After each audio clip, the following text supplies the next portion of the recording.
ఈ ప్రాజెక్ట్ పేరు రణములు లేదా క్రానిక్ వూండ్. మానని పుండ్లని ఏ విధంగా నయం చేయొచ్చు, వాటిని సంరక్షణలో ఏ విధంగా ఎలక్ట్రానిక్ డివైసెస్ని వాడచ్చు అన్న దాని మీద ఈ ప్రాజెక్ట్ ఆధారపడి ఉంది. దీంట్లో ఒక మైక్రో కంట్రోలరు, ఇది వెట్నెస్ అంటే తడిని పసిగట్టే సెన్సర్ ఉంటుంది. ఇది టెంపరేచరు అంటే ఉష్ణోగ్రత మరి వాతావరణంలో తేమని ఇది గుర్తిస్తుంది. ఇది గాయం మీద ఉన్న గాయం మీద ఉన్న నీరు అటువంటి ద్రవాలని ఇది గుర్తిస్తుంది అనమాట. ఈ 3 ఇన్ఫర్మేషను ఒక యాప్ ద్వారా మనం డాక్టర్ చూస్తుంటాడనమాట. అంటే ఎక్కడైతే డాక్టర్ ఈ బ్లూటూత్ రేంజ్లో ఉన్నప్పుడు డాక్టర్కి ఈ డేటా వస్తూ ఉంటుంది అనమాట.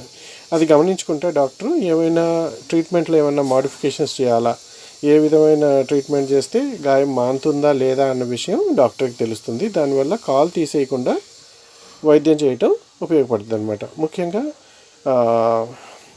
డయాబెటీస్ అంటే షుగర్ వ్యాధిగ్రస్తులకి ఏమైనా దెబ్బలు తగిలితే వాటిని మానటం చాలా కష్టం. ఇటువంటి డివైస్ ఉపయోగించడం వల్ల కాళ్ళు వేళ్ళు సాధారణంగా వాళ్ళకి కాళ్ళు వేళ్ళు అటువంటి కోసి తీసేస్తుంటారు అనమాట. ఎందుకంటే అవి కుళ్ళిపోతాయి, మానవు.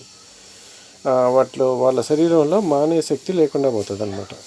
సో ఈ విధంగా పెట్టినప్పుడు మానే శక్తి తక్కువ ఉన్నప్పుడు మనం కంటిన్యూస్గా చూసుకుంటూ ఉండాలన్నమాట. కొద్దిసేపటికి ఏం జరుగుతుంది, ఎలా ఉంది గాయం అనేది. మనం ఏం చేయొచ్చు అంటే ఇటువంటిది పెట్టేసి దాని మీద మనం కట్టేసామంటే దాని లోపల ఉన్న పరిస్థితిని మనకి పై నుంచి కనిపించదు కాబట్టి, లోపల ఉన్న ఇన్ఫర్మేషన్ మొబైల్లో కనిపిస్తుంటుంది కాబట్టి మనం గాయం మానుతుందా లేదా అనేది తెలుస్తుంది అనమాట. ముఖ్యంగా బ్యాక్టీరియా యాక్టివిటీ అటువంటివి ఉన్నప్పుడు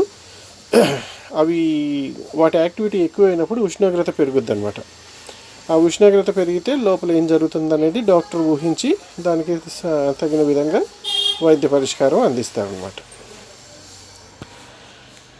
ఈ విధంగా కాళ్ళు చేతులు ఇటువంటి తీసేయకుండా మనం వాటిని ఎక్కువ జాగ్రత్త ఎలా తీసుకోవచ్చు అనే దాని మీద పెద్ద రణాలని ఏ విధంగా మాన్పచ్చు అన్న దాని మీద ఈ ప్రాజెక్ట్ ఆధారపడి ఉంది.